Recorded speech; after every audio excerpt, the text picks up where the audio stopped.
Jemaat yang dikasihi oleh Tuhan kita Yesus Kristus. Shalom dan selamat pagi untuk kita semua. Firman kehidupan di pagi hari ini tertulis dalam Yakobus 2 ayat 17. Demikian juga halnya dengan iman. Jika iman itu tidak disertai perbuatan, maka iman itu pada hakikatnya adalah mati. Demikian firman Tuhan. Saudara-saudara yang dikasihi oleh Tuhan kita Yesus Kristus. Surat Yakobus menyatakan bahwa iman tanpa perbuatan pada hakikatnya mati.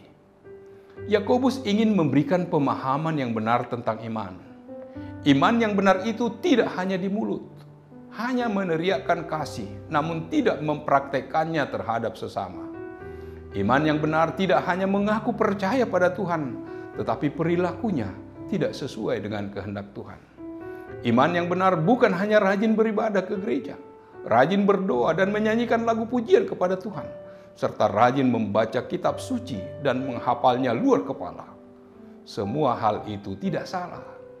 Namun janganlah kiranya hidup kita penuh dengan kejahatan, kenajisan dan kecemaran. Semua ibadah kita akan sia-sia dan pada hakikatnya mati. Dalam Yakobus 2 ayat 14 ia memberikan pertanyaan agar para pembaca mengintrospeksi diri dan memahami posisi dirinya masing-masing. Apakah sudah pada iman yang tepat atau tidak? Apakah gunanya, saudara-saudaraku, jika seorang mengatakan bahwa ia mempunyai iman, padahal ia tidak mempunyai perbuatan? Dapatkah iman itu menyelamatkan dia? Hal itu berarti iman tanpa perbuatan itu tidak ada gunanya. Iman tanpa perbuatan tidak memiliki kekuatan. Iman tidak dapat menyelamatkan. Tidak ada gunanya kalau seseorang mempunyai iman yang tidak disertai perbuatan. Iman tanpa perbuatan tidak dapat menyelamatkan kita. Kita berbuat baik sebagai bukti bahwa kita telah diselamatkan. Perbuatan-perbuatan baik adalah belas kasihan dan pemberian sedekah kepada orang miskin yang berkekurangan. Menurut pemahaman orang Yahudi, perbuatan baik adalah sarana untuk memperoleh keselamatan. Namun bagi kita, perbuatan baik adalah perbuatan iman, hasil moral dari kesalehan sejati, secara khusus perbuatan kasih. Iman yang sesungguhnya harus diungkapkan dalam perbuatan. Seseorang yang hanya mengungkapkan rasa simpati namun tidak berusaha untuk mengatasi keadaannya, hal itu tidak berguna. Tidak cukup hanya dengan perkataan dan lidah mengasihi, tetapi dengan perbuatan dalam kebenaran. Anak-anakku, marilah kita mengasihi bukan dengan perkataan atau dengan lidah, tetapi dengan perbuatan dan dalam kebenaran. Tidak cukup hanya rajin beribadah ke gereja. Jika hidupnya tidak benar, maka semuanya itu akan sia-sia belaka.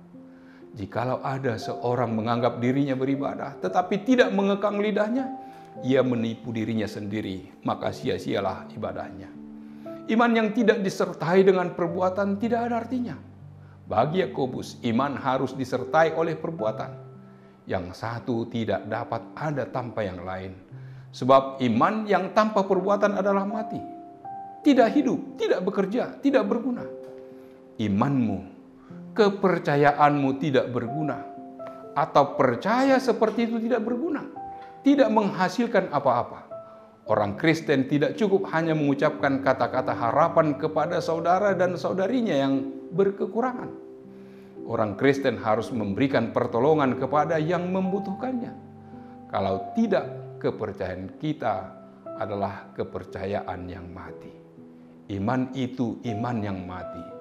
Jika iman itu tidak disertai perbuatan, maka iman itu pada hakikatnya adalah mati.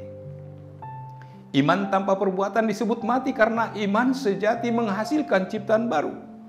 Sebagaimana dituliskan oleh Paulus di dalam 2 Korintus 5 ayat 17. Jadi siapa yang ada di dalam Kristus, ia adalah ciptaan baru. Yang lama sudah berlalu, sesungguhnya yang baru sudah datang.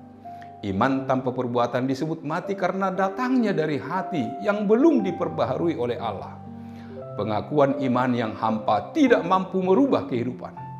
Mereka yang mengklaim beriman tetapi tidak memiliki Roh Kudus akan mendengar Kristus berkata pada mereka, "Aku tidak pernah mengenal kamu. Enyahlah daripadaku kamu sekalian pembuat kejahatan." Karena itu, berimanlah dan lakukanlah kebaikan sebagai buah keselamatan kita.